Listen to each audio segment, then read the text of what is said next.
Hello and welcome to this week's TV Rundown, the only TV news web series that's been switched from weekly to fortnightly in order to allow the host to make a self-indulgent documentary about himself and his writing process.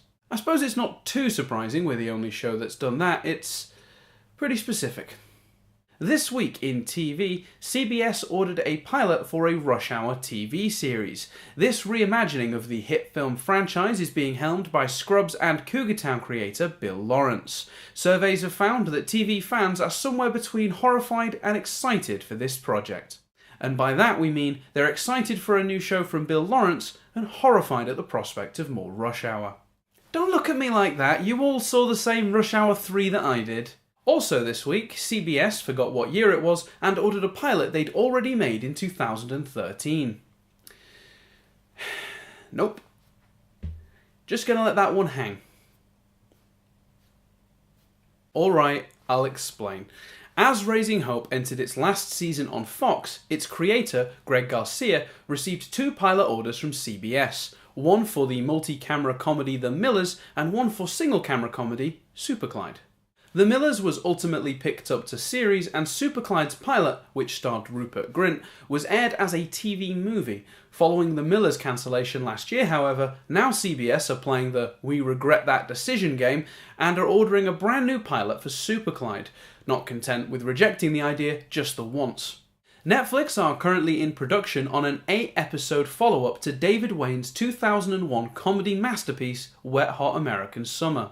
This week they addressed growing concerns that the film's original cast simply didn't have enough star power to support such a project, by adding Chris Pine, Jon Hamm, Kristen Wiig and Jason Schwartzman to the cast.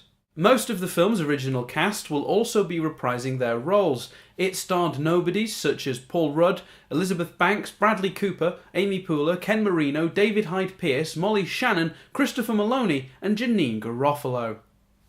Whoever they are.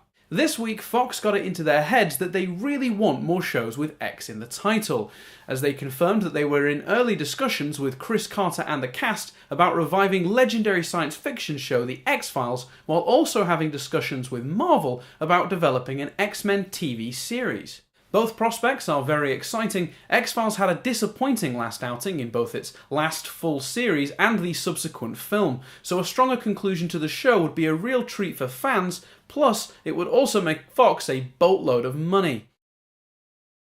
X-Men is also an interesting option, as the continuity of the movies is such a mess now that I've entirely given up on it and would enjoy a live-action X-Men fix that made some semblance of sense. With such a large pool of interesting characters and the chance to properly explore the racial allegory at the source material's heart, it really has got the potential to be a fantastic show.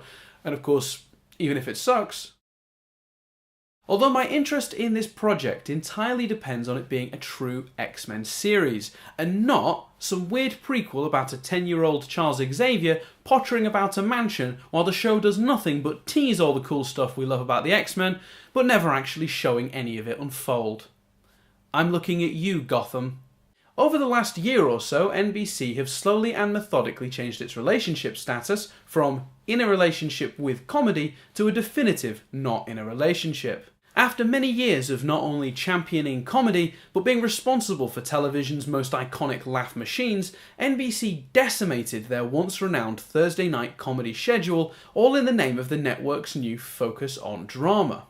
But this week they demonstrated signs of schizophrenia when they suddenly switched their status to It's Complicated by picking up 7 new comedy pilots. They will be producing 4 single-camera and 3 multi-camera comedy pilots, including a remake of 1990's least funny film Problem Child and a remake of BBC Three comedy Cuckoo. It's possible that none of these will ultimately be ordered to series, as NBC have only committed to producing pilots for testing. But it does beg the question, what of the network's new focus on drama? Just an excuse to kill off projects they weren't happy with? A genuine shift in direction they're a little bit conflicted about committing to, or proof that the network don't have a f***ing clue what they're doing? Well, not to worry, because even if all these shows are picked up, I'm sure they'll be unceremoniously dumped with no real effort to promote them, ordered to series only to be fobbed off on another channel, or burnt off 2 episodes at a time with a sudden shift in time slot. And on that note, that is everything for this riveting edition. Don't forget to subscribe, and we'll see you in 2 weeks for more of the TV Rundown.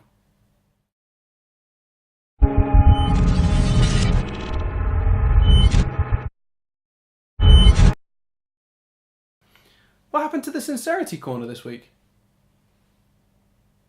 What do you mean the other Dan quit? He's me!